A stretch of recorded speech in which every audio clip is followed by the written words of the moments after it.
Welcome back to Elevate Ordinary. We are talking about patience today. I'll see you in a moment.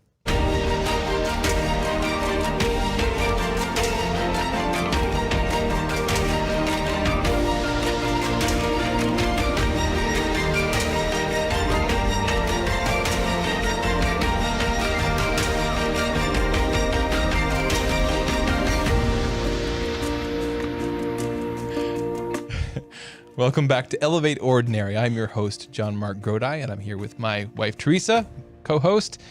And before we get started today talking about patience, I want to tell you about the Awakened Nation. It's a way that people just like you can support this apostolate. If you like what we're doing here, if you like the other shows, you want to support it, you can make a one-time or recurring donation by going to awakencatholic.org/donate. This episode is sponsored by Rob Huller at Key Realty. Rob's a good friend of ours, a great guy to work with when you're looking for your next family home or your first family home. He's a good guy, cares a lot about families, a lot about Catholic social teaching, a lot about ownership, property as the art of democracy, as we've talked about on the show many times. Check him out, Rob Huller at Key Realty.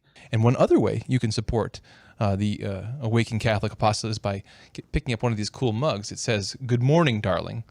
But it's from God. It wasn't from me. Sorry, babe. But it's a really cool mug here. There's a lot of other cool stuff on awakencatholic.org. So check that out. So, Teresa, another one of our favorite topics, because that's what we just do here. All the things we talk about normally, we gush about in the privacy of our home. We come here and have the conversations in front of the camera. The virtue of patience. Patience. Yes. Yeah, so this is our continuing study on the virtues. Virtues, yeah. And this one I think is my favorite. I wanted to tag this episode like, patience, you're doing it wrong. Because I was doing it wrong. And I'm still doing it wrong. Yeah, patience for me was like not punching. Patience, not punching. I would have never thought of myself as like an impatient person or an angry person or a punching person. And then I had kids.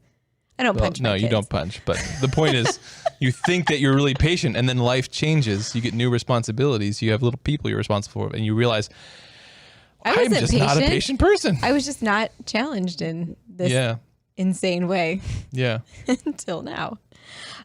So when JonMarc started, so if you haven't seen our other episodes on the virtues. We're kind of on a virtue kick right now. Yeah, he geeks out on the virtues. Sorry, yeah. But all the time. It connects with this show though, right? Because what's so significant about the virtues is that we go through our daily life and we miss all these opportunities to become the people God's calling us to be. Yeah, and I have to say, as a person who's not a philosopher or someone who, I don't know, I kind of am a normal, everyday peasant person. Learning the definitions of the virtues has made a huge difference in me actually implementing virtue in my day-to-day life and decisions. Right. And patience is one of those. Mm-hmm. So JonMarc's going to give the definition of patience here in a second. But essentially, patience is not letting what's out there disrupt what's in here. And I remember when you told me that, it was like truth exploded in my heart, because in all the times when I did succeed at patience, not just like I didn't punch someone. Yeah. Again, I don't punch people. I need to stop using that. Like when I didn't want to like go run and scream outside or scream into a pillow or, like do this white-knuckled thing. Like I just have to get through this without like exploding. Right. But when I actually enjoyed myself and my children, and because usually my stress is around my children, it was in situations in which I was detached enough from the situation that it didn't like disturb my interior relationship with God, really. Yeah. It like didn't stop my relationship with God. The stuff out there didn't come in here. And for about 14 years, I had been reading, it had been like my weekly reading to read Matthew 6:24 through 34 every single week, which is, I'll read it here in a second, but it's basically Jesus telling you, do not be anxious. Right. Do not be anxious. Essentially, don't let anything disturb your peace. Yeah. Yeah. And so it really, like, the definition of patience just exploded in my heart. Like Yeah. this wonderful. Well, I like that. Again, there are more precise definitions, technical definitions out there, I'm sure. And I've got a Pieper quote from Joseph Pieper that I'll read later. But I do like that image and that way of describing it, that there's whatever I'm encountering out here, the peace in my heart, the peace that God gives, I don't have to give that up. Mm-hmm. I do give it up sometimes, but I don't have to. Mm-hmm. And patience means I learn to guard that in whatever situation I'm in. That doesn't mean I don't experience emotion. That doesn't mean I can avoid situations that are bewildering and difficult, but it means that my emotional experience and the wrestling with the situation, it stays out here a little bit, but the peace, I don't give up the peace. Mm-hmm. I don't give up the trust in God. That's what, let's go ahead and, why don't you go ahead and read that? Because this peace that we're talking about is bound up with our trust and our relationship with God.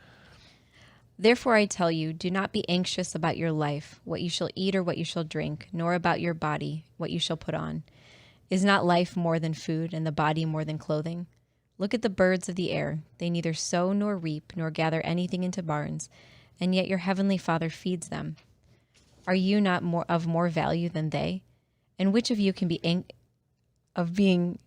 Sorry, this is not the NAB version. This is my husband's Bible. Sorry.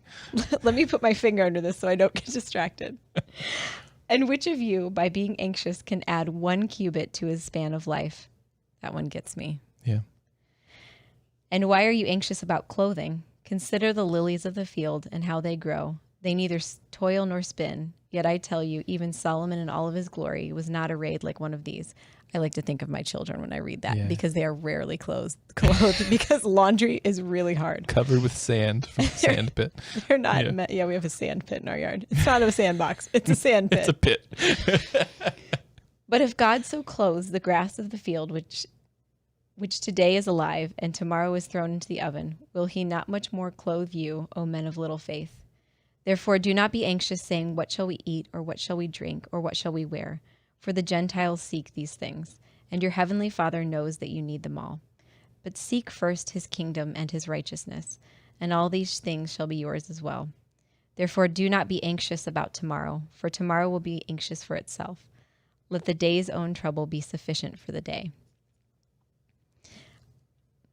I'm sorry, it's so me. I'm such a cradle Catholic. Like, I love my NAB. I like the understand. NAB is the translation that we hear at Mass. Yeah.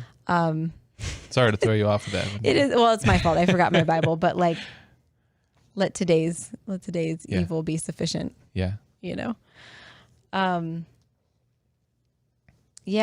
Lord is asking us to guard Yeah. the seeking of the kingdom. Yeah. Like, do not let it throw you off track. Yeah. I think, again, patience has, like all the virtues, patience has special significance and opportunity for us as Christians because our patience is rooted in our trust in God. We believe, as it says in Romans 8:28, that all things work together for good for those who love God. So it's on that basis that when I'm in a situation that's bewildering, I can practice, I can hold on to that peace because I can remind myself, God's still in control here. I may have to deal with a difficult situation, but God remains in control. Mm-hmm. So this virtue of patience, again, I'm going to go on to another quote here. Yes, please. To get more into the nitty-gritty of what it is. And this is a little bit longish of a quote, but I'm going to read it in pieces here. This is from Joseph Pieper's book on the cardinal virtues, and it's in the section on courage. Courage in terms of endurance, enduring difficulty. And he writes, patience has come to mean an indiscriminate, self-immolating, crabbed, joyless, and spineless submission to whatever evil is met with, or worse, deliberately sought out. Patience, however, is something quite other than the indiscriminate acceptance of any and every evil. The patient man is not the one who does not flee from evil, but the one who does not allow himself to be made inordinately sorrowful thereby. To be patient means to preserve cheerfulness and serenity of mind, in spite of injuries that result from the realization of the good. So when we're trying to realize the good, again, we were talking about the cardinal virtues last time, when we recognize our duty, we're trying to do it, we're in that situation, the difficulties that arise from that are difficult. They cause us strong feelings and emotions. They're difficult. But in our heart, in the deepest part of us, who we really are, as a person who chooses to trust in God and his providence, we can make a choice to hold on to that peace. And it's hard, and it takes practice. That's why it's a virtue here. But we can hold on to that peace that God gives. And that's what this virtue is. One of my favorite quotes from Mary from an apparition is from Our Lady of Guadalupe, when Juan Diego, the man to whom she is appearing, he was supposed to do a task for her, but his uncle was at home dying. And so he tried to circumvent Our Lady by walking around the place where she was appearing to go to town to get a priest to give him his uncle the last rites. So he was trying to hide from Our Lady. And she appeared to him on the other way. And she said, "Am I not here who is your mother? Are you not in the folds of my mantle? What else do you need?" And it's just so, and his uncle was healed when he went home, but he had to do the mission that she had set out for. But I remember that all the time. Like, am I not your mother? Yeah. Am I not your mother? Yeah. I'm going to go on. There's a couple more pieces of this. No, that was a great anecdote. I don't know if I'd heard that before. So Pieper goes on. Patience does not imply the exclusion of energetic, forceful activity, but simply, explicitly, and solely the exclusion of sadness and confusion of heart. Patience keeps man from the danger that his spirit may be broken by grief and lose its greatness. I like that piece as well. It expands to, so not just that we're kind of holding on to the peace, but the whole of the peace, that the confidence that we receive from God. This trust in God, this trust in the intercession of Mary and the saints, this trust in God's providence, that I cannot just enter this situation trusting that somehow it'll work out in the end, but I can remain confident and unafraid and joyful in a deep, authentic sense, because again, I'm holding on to this trust in God. So let me just finish off that quote real quick here. So he goes on, patience, therefore, is not the tear-veiled mirror of a broken life, as one might easily assume in the face of what is frequently presented and praised under this name, but the radiant embodiment of ultimate integrity. And then he quotes two other sources here. He says, in the words of Hildegard of Bingen, patience is the pillar which nothing can soften. And St. Thomas Aquinas, following Holy Scripture, summarizes with superb precision, through patience, man possesses his soul. And I love that last one. Through patience, man possesses his soul. And that's what even our colloquial language that goes along with patience, to lose your patience, to lose control of yourself, to be beside yourself. When we're in difficult situations, patience is this virtue whereby we hold on to ourselves, to our soul, to our hearts, so that we remain in the situation and we don't lose ourselves in it. Yeah, that's really different than a white-knuckling approach, because it's when you white-knuckle something, at some point there's a release. At some point you're like, I'm not going to get angry. I'm not going to get angry. I'm not going to get angry. And then you like run out of the room and you're like, ah! You're like, oh, I did it. I was patient through that. But that's not what patience is. And actually, this was really a stark realization for me. I remember we had our third child, and I had postpartum depression, but I didn't know it.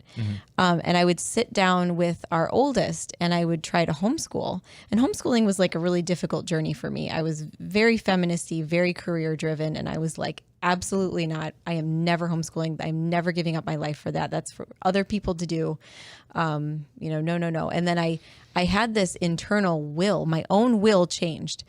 And I wanted to homeschool. And then I would sit down to homeschool this child. And I would begin to have physical panic attacks. And I'm like, but I'm being patient. I'm being patient. I'm sitting here. I'm not freaking out. I'm giving the time. Like, God, why is this happening? You brought me to this place where I want to homeschool. And like, why is this happening? But I wasn't being patient. I was being like white-knuckled and clingy, and my mind was somewhere else. My mind was about all the other things I had to be doing, if the baby was going to cry, if the baby, if other people were, what was going on. And actually, so one of the one of the keys to actually living out patience practically in your life is a spirit of detachment in the moment. Like not reacting. I'm a temperamental reactor. Like my temperament is to just react. And I've had to learn how to draw that back to at least not react instantly. But holding off your reaction long enough to be able to ask yourself, like, what am I really afraid of? Like, what am I really afraid of in this situation? Like, say I walk into a room and there's like poop everywhere, which happens. That happens. Alarming frequency. You know, actually. and like, and you're mad because, you know, the older child should have known, you know, and the younger child is this, and and you're tempted to just react. But if you can hold off for even like a second and be like, I'm not letting this touch me. I'm not letting this touch my interior peace. What am I afraid of? You know, and a lot of times the things that were causing my anxiety were like, I'm afraid I've already failed, or I'm afraid I'm going to fail, or I'm afraid that the baby's going to wake up and then it's another day where we haven't homeschooled and this kid is going to be a failure, you know, like, and everybody's going to be right, you know, or, you know, I'm not going to get dinner on the table, or I'm not, like, just all of the things. Like it's almost never I'm afraid of poop. Never. I mean, like, but That's a good poster image for this. Not afraid of poop. I was in spiritual direction, and I had been discussing this for a long time with my spiritual director, and just being like, why do I react angrily? Why? Like, why is my first instinct to yell? And then I came back this one time and I was like, I've been doing great. You know, like this thing happened that I would have yelled at and I didn't. And he's like, well, what did you do? And I said, I just stared. I saw what had happened and I just stared for like 5 to 10 seconds. Yeah. And he's like, okay. And I'm like, yeah, but it allowed me to just not react. Right. You know? Yeah. Fly. Okay. Whatever. Remain patient. Remain patient. You know, There's a fly. It reminded me when you told me about that, again, something that reminded me elsewhere here on Awakened Catholic, our good friend Andrew Reinhardt on his show Physically Spiritual recently interviewed Dr. Gregory Bottaro. Who we hope will someday be our good friend. Oh, that's right. Is he not our good friend? We've got to work on that. Sorry, yeah. We're coming after you, Dr. Greg. No, but the point is he's sort of pioneered this exploration of mindfulness and what aspects of it, you know, are not just congruent, but really in line with the writings of the great spiritual doctors of the church and our understanding of our human person and our integrated self. You know, and a lot of what mindfulness is, one of the things that you're practicing is that when you're in a situation, sometimes, again, it's what your mind is going to, you're looking past the situation. You're thinking about all the things that could go wrong down the road, all the effects, all your mind is going and trying to deal with all those at once. And they can't all even turn out. They can't all even happen, but you're worrying about them all at the same time, rather than coming back to your senses, coming back to the moment and saying, no, right here, right now, I'm not in danger. My child's not in danger. It's just a bit of poop on the wall.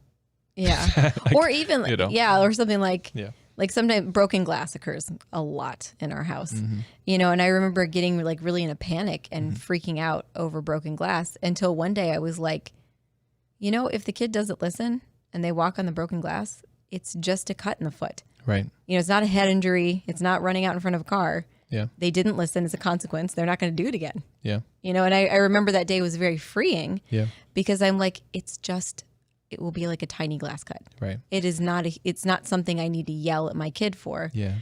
You know, to keep him in that corner over there. Truly. Because they're going to step on the glass. Yeah. Yeah. Well, and so patience is not just about not, you know, reacting badly in a way that's bad, but it's also, and this is a key piece for me, again, given what we've been talking about with the virtues, is that patience is about guarding your heart, guarding your peace, so that you can remain prudent. So your prudence doesn't go out the window in an unexpected or a trying scenario. So because in those scenarios you're given, you still have to act. You still have to take action. But the point is that oftentimes your initial reaction, your habitual reaction, your reaction in anger or fear or those quick emotions, those aren't going to be productive. You're not going to be able to be creative and think on your feet and be patient and be kind and be gentle and to bring the best out of that even difficult situation.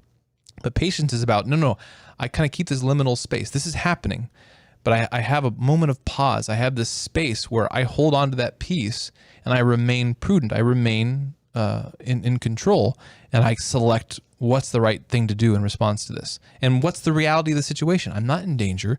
Things will be okay. I just have to take the next step forward.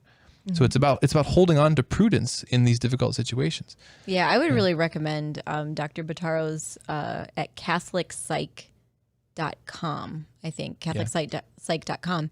He has a Catholic mindfulness retreat. It's like an 8-week online virtual retreat.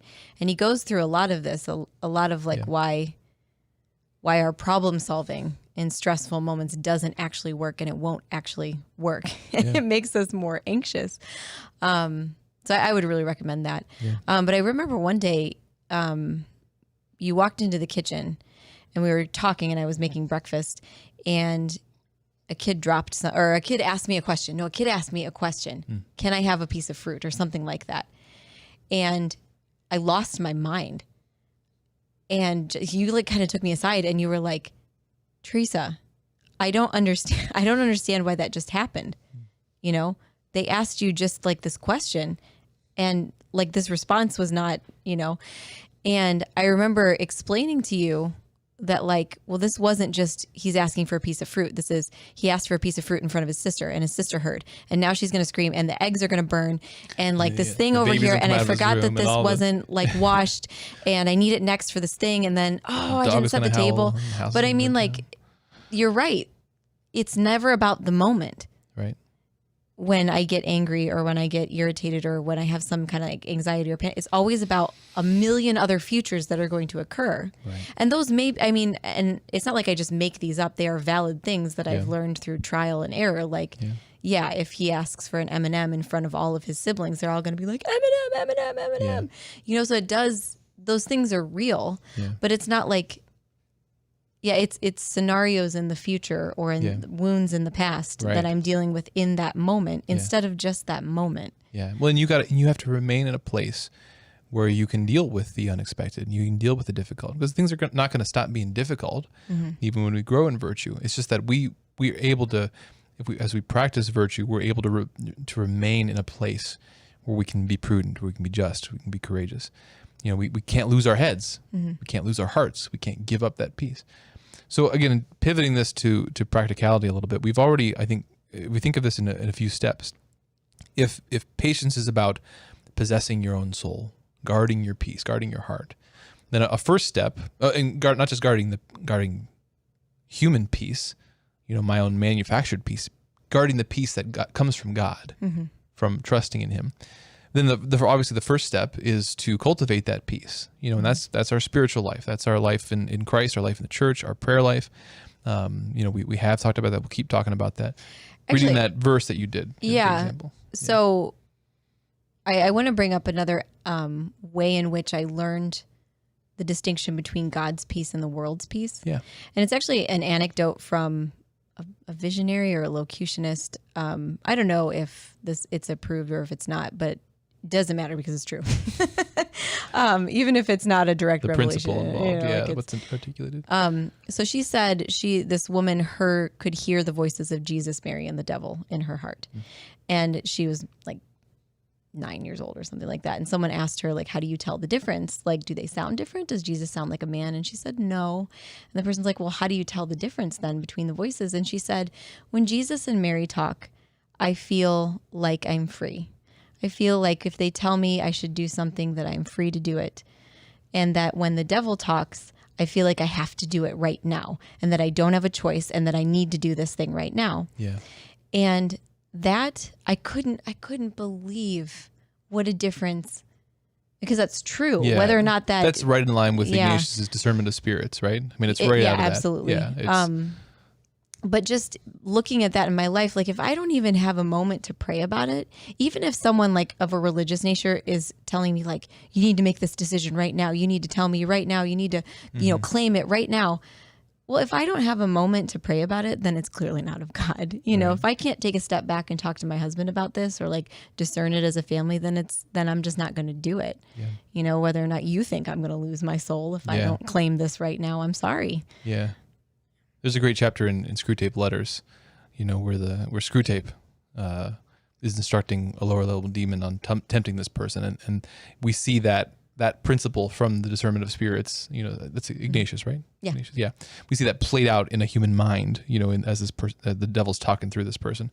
That precisely when we're moving away from God, then God's words do give us a sense of restlessness in the sense that we need to make a change. Mm-hmm. But when we're moving toward God, when we're trying to be prudent, when we're trying to seek God's will, then the voices, the ideas that give us impatience, that make us feel anxious that we have to make a decision now, those don't come from God, because he always invites us with a peace and with a freedom. Because again, the whole point of this is that he gives us free will, and he invites us, but we have to make a choice. And so, that's reading up on the discernment of spirits, Ignatius has such great wisdom in there for how we become mindful of what's going on in our hearts in these movements, and able to make better decisions about what to do with them. Yeah, Father Timothy Gallagher is an excellent teacher of St. Ignatius of Loyola's discernment of spirits and the daily examine. Right. So I'd really recommend. I think actually you can find him on YouTube just for free. He has books, but I prefer hearing the person teach. And I wanted to mention, as another practical for people who have children, I actually heard Michelle Duggar say this, and it was one of those things that just really stuck with me. But she said that when you have little kids, everything is an emergency. Everything is urgent to them. Yeah. And whether or not it is urgent, the adult has to be careful not to be drawn into their urgency. So like kids live in the moment. Right. So it's like their cup of milk is like what they need right now. And if they can't have it, it's very intense. Yeah. And as the adult, you have to be really careful not to get drawn into their emergency, because it's not emergent. Right. You keep your pace. Even if it is something that involves a tiny bit of blood, you're still the adult in that situation. And that was hard for me. Yeah. That was really hard for me to learn, because there's nobody to save me. I'm the adult in all of these situations now with little children. Yeah. So that was very helpful. Thank you, Michelle Duggar. So again, if we think of it in terms of steps, the first step, if patience is about guarding the peace, the first is to cultivate that peace. And you read the passage from Matthew, and that's our prayer life. That's our relationship with God. We have to invite that peace, cultivate it, receive it from God. And then number two is we need to become more aware of, if patience is guarding this peace in our heart, we need to become more aware of the movements of our heart.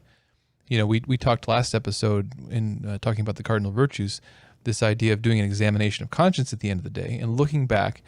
And again, sometimes what's helpful about the virtues to me is that sometimes our examinations of conscience they get really hyper-focused on these end-point, perfectly packaged sins that we see in other people. Like, oh, okay, I didn't commit murder, I didn't do these kind of the end result of these things. But we don't always go to the more subtle things that lead to the sins, the subtle vices, the subtle character flaws. Like, if I think back in this day, don't just think about like the obvious, concrete, wrapped up with a bow sins that happened, but think, when did I lose my cool?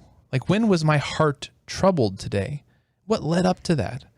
And then what did that lead to after that? We want to recognize these things, recognize these patterns. What are the things day to day that I avoid? Or I hope they don't happen. For me, it's phone calls. Man, I hate getting phone calls at work. They just throw me completely off. So I kind of avoid them. But that's when I recognize that I have a certain wound there, a certain fear there, a certain lack of courage there that I have to address. And so in terms of patience, again, this awareness, we think back through our day, and when I've lost my patience, we say, what was that situation? How was I unprepared for that situation? As you pointed out earlier, what was I really afraid of in that situation? Yeah. I think that's one of the most adult questions you can ask. Yeah. Is where's the fear? Yeah. What was the fear? Where's the wound? Where's the thing that was not really actually present in this situation? Yeah. Yeah. Yeah. So that's kind of a second point, is becoming more aware of the movements of our heart. As we guard our heart, we can become more aware of what's going on there. And then as we become aware of those situations or those wounds or those fears, then we can take steps to address them. And that might be more prayer, that might be reading, that might be talking to someone. On the level of virtue, it's maybe practicing practicing the sort of the skills, the virtue skills we need for those situations. We were joking earlier. I don't know if it was on here or someplace else about eating the frog. Last virtue. Yeah. But it's, this notion, if I have a difficult thing going on today, sometimes I leave that for the end. I leave that for a moment when I am just in no state of mind or heart to deal with it. Well, sometimes it's best to go into those situations really prepared. Put them first. Eat the frog. Start out your day, if you have a bunch of things to do, pick the one you're dreading. That it's going to catch you off guard even when you're at your best. Do that first. Go into it fresh. Go into it with your heart in your hand, so to speak. Go into it with a prayer on your lips. Lord, I know you're in control. I know that there's nothing in the situation that's ultimately can harm me, and I'm just going to address it. And I'm going to trust you. Yeah, I have a teeny segment on our local Catholic radio station. Yeah. Every year or every week. And I've done this for almost a year. Yeah. And I certainly thought that when I started this, that at some point they were going to call me and I would have forgotten. Yeah. Do they know how many times that you were talking to me about, man, I'm going to have to call them and tell them I can't do this anymore? Yeah. Well, I mean, so why did I even start talking about this? Shoot. Eating the frog. Oh, yeah. So every single time before I do this radio show, I think it's going to be an utter disaster. Yeah. Sometimes it is, at least from my point of view. They haven't fired me yet. But I get down on my knees and in front of the crucifix before I do it. And I'm just like, Lord, this is all in your hands. Yeah. This is all in your hands. I don't want a single thing of this for myself. I don't want any of it. I only want what you want. So please, I know you're capable of keeping my words on track based on what you want. Yeah. And so far it's gone well. Yeah. At least I don't think I've spoken heresy, which was my main concern. I don't think you have. You do a great job. Another strategy that comes to mind is, I don't know what term to give this. The term I wrote down when I was trying to think it through was sort of like time boxing. But what I mean is sometimes a particular pain or difficult situation, one of the things that precisely causes us to give up our patience, lose our patience, give into fear, is because it doesn't have an end point. We don't really know how long this is going to go on. How long can I endure this? If we examine the actual stimuli, the actual sensation of this pain or whatever, we recognize it's not that bad. It's just that it's the uncertainty. Yeah, so guys, men, yeah, this is a common thing when it comes to NFP. Seriously, you just think in your head, we're never going to have sex again. It's just never going to happen. And you got to talk to her about that. It's got to be a plan. It's got to be communicated. Once there's an end sign, and if there's not, not to switch things to NFP right now. Oh, you went there. I did. But sorry, patience. Patience. You need patience when doing NFP. But when things like, we had a hard time with the postpartum period because you're not fertile. And so it's just you have no idea what's going on or when you could just be fertile again, And so we had to talk about that. It took us maybe 3 babies to have to talk about it. And then finally we decided, well, maybe this particular method isn't working for us during the postpartum period. And then once we talked about it, we had a game plan. And once we had a game plan, we had an end to the problem. There was no longer just this infinite time of abstinence. And there's so much in there. We're going to talk. We really want to talk more about this in the episode. But the point is getting it out there. Then there was also recognizing, you want this and I want that. And we're on the same page here. We want intimacy and we have a plan. We're going to work it. There's a lot there. Yeah. But certainly once you've got a plan, it's much easier to be patient. Mm-hmm. If you've got an activity that's difficult, that tries your patience, I think a strategy is to, again, make it very concrete. I'm going to do this for 10 minutes. I'm going to set myself a timer. Didn't your friend did this? One of your friends talking about Tara. This experience. Yeah. Yeah. Of, let's start small. Okay. I'm going to set myself a timer and I'm just going to be in this moment, remain trusting in God. I'm going to endure it and be present to it for this amount of time. And that can help a lot if we want to practice. And then when the time's over, I get a sticker. Or go have a cocktail or something. I don't know. Well, not a cocktail. No. We don't want to go there. Bad idea. You could rack those up pretty fast. That's true, especially if you're Finish that sentence. No, I'm kidding. I'd say another way. So this time boxing or breaking it into something manageable and planned. You know, if you were trying to build a new skill, this is involved too. Like I want to read more. Well, I never get around to sit. I can't sit down and read for a long time. Well, I'm going to read for 10 minutes. I'm going to work on that. Yeah. Or writing or reading to the kids or something that's difficult that I usually lose patience with. I'm gonna knock out this amount of time and just be there. You always advise me on this with the kids, with spending quality time with them. I hate playing.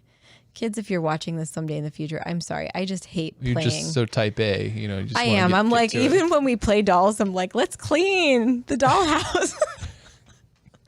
And they're like, no, that's not playing. So you advised that I like set a timer and then like free my mental space. Right. So that I'm not doing anything. Yeah. But just being present and playing. And in a past episode, we talked about the virtue of justice and how like that's justice. I'm doing justice to the person that I'm sitting with. Yes. By freeing my mental space for this amount of time to give them what they're due. Yeah. Yeah. Do one thing at a time. Yeah. So I guess the one other thing I would mention then in terms of that third point, this practicing guarding this piece, is just go back to that Dr. Pataro's work and the mindfulness stuff, that those two examples of eating the frog and time boxing or whatever you want to call it are sort of practicing in the situations. But again, outside the situations, when we make an examination of conscience, or when we're having that quiet time with God, we can sit and practice this mindfulness of remaining in the present moment. You know, we're not maybe in a situation of a lot of external stimuli, but man, you sit down for a few minutes, you recognize that my mind is a noisy place, and to stay present to God and patient and at peace, even in quiet time, is difficult. But there too, we can practice these skills that we then use in other areas of our life. This ability to hold on to the peace, to remain in the presence of God, to remain trusting Him, whatever is coming at us. So that's a lot of patience stuff. That's all that's on the paper. I've lost my patience with patience. You've We better lost your wrap patience this episode up. Well, that sounds like very prudent that we wrap it up then if you're losing your patience. Thank you again for joining us for this episode of Elevate Ordinary. Again, we thank you for entering into this little discussion with us and coming along for the ride. If you like what we're doing on this show or on any of the other shows here on Awaken Catholic, we would heartily and gratefully invite you to support the work through a one-time or recurring donation by becoming a part of the Awaken Nation. And you can go to awakencatholic.org/donate to join and become part of that. And there's some exclusive stuff just for members. This episode is sponsored by Rob Huller at Key Realty. Rob's a good friend of ours, a great guy to work with when you're looking for your next family home or your first family home. He's a good guy, cares a lot about families, a lot about Catholic social teaching, a lot about ownership, the property as the art of democracy, as we've talked about on the show many times. Check him out at Rob Huller at Key Realty. Once again, this has been Elevate Ordinary. I'm JonMarc Grodi. This is Teresa. And thanks for joining us. God bless. We'll see you next time.